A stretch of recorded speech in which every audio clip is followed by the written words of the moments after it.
Hi guys! Welcome again sa panibagong vlog ni Coco. Ito si Nick the Abangers ang lagi nakantabay sa kanya. Coco, good morning! Coco ay nakakain na, kaya ayan, nakapwesto na siya sa kanyang paboritong pillow. Pag hindi pa siya matutulog talaga. Tambayan niya lang sa tapat ng aircon, katapat ng mukha niya. Ay sabangan natin yung kanyang buhay sa araw na ito at ang family cats.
Kaya si Coco, paborito niya talagang pumuesto dyan sa pillow na yan. At nag-i-enjoy naman siya habang hinahawakan din natin. Yan si Coco.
Guys, habang sa labas, ito naman mga little kittens.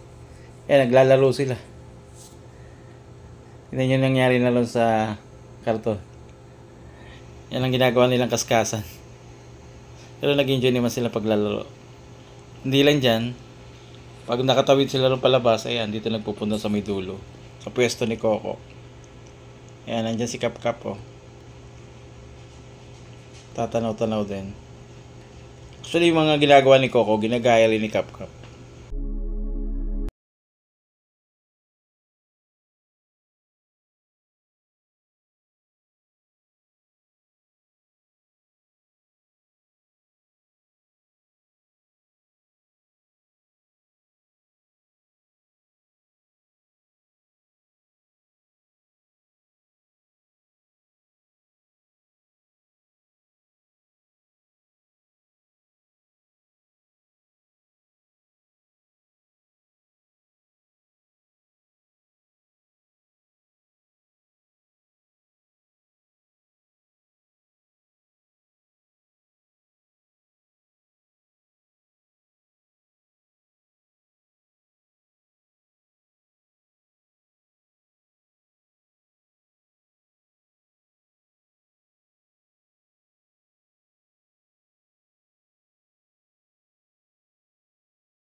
Guys, si Coco na lumabas oh. Diretso siya rito sa may pintuan. Samantalang to mga ibang kittens, ayan, nakatanaw lang dyan. Pero siya ayun, pumupunta talaga siya sa may pintuan. At lagi yan may pagbabalak. Tignan natin guys kung makakalabas siya ngayong araw na to. At kadalasang ginagawa niyan, nag-aabang siya ng mga taong papasok at lalabas.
Guys, nung si Kalo tumalon doon sa bintana, diretso agad dito sa may pinto, numikot lang. Hindi siya sanay talaga na lumalabas pababa. Unlike nito ni Kit Kit, natututunan lang gawa ni Coco.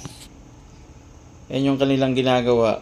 Ngayon, habang wala si Coco, dahil nakatakas na naman dahil may pumunta rito, sinabayan paglabas. At ang ating mga little kittens, oh, sa pagod sa paglalaro, ayan, tulog. Ganyan ang nangyayari sa ating mga little kittens. At the same time, habang wala si Coco, ginagawa naman ng family cats, ayan, kanya-kanyang pwesto. Sila ay nagsisitulog.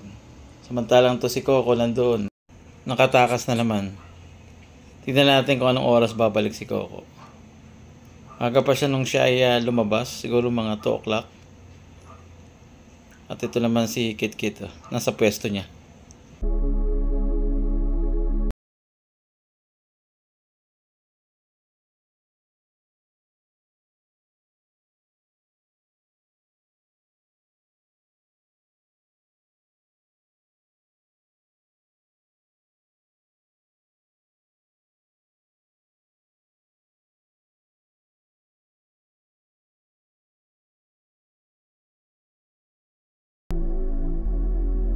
Guys, ang family cats nakatulog na. Pero si Coco wala pa rin. 5:30 na ng hapon. At yung mga family cats nandito, kanya-kanyang ginagawa. Dito sa may bintana at sa may pintuan.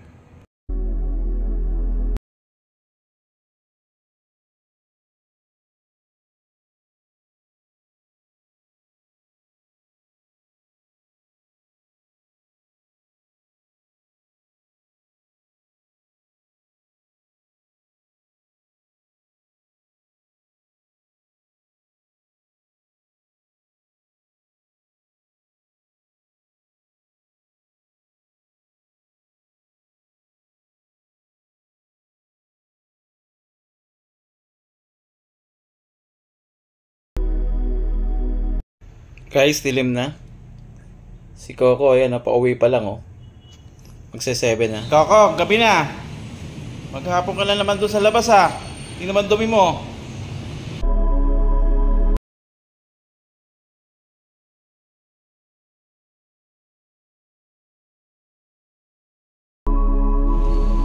Si Coco, diretso rito pagkagaling sa labas, oh. Hindi naman dungis-dungis mo, oh. Ayun, hindi ka makatingin. Ba't ngayon ka lang umuwi? Ha? Talaga, Coco.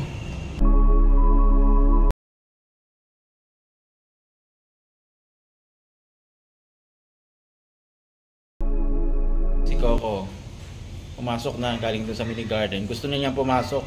Madumi ka pa, maglinis ka muna. Ayan o.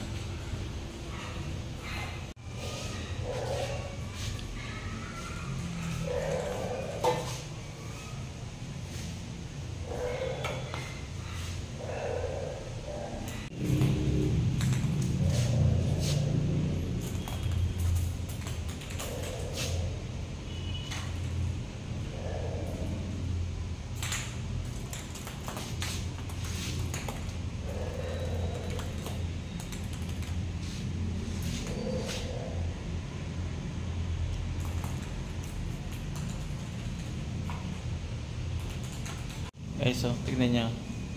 Ikaw ako lang dito. Ang dungis. Ayan guys, ikaw ako. Nalinisan na natin. Pwede na natin siyang papasukin. Tara na, Coco. Pumasok na rin sa loob. Huwag na siya.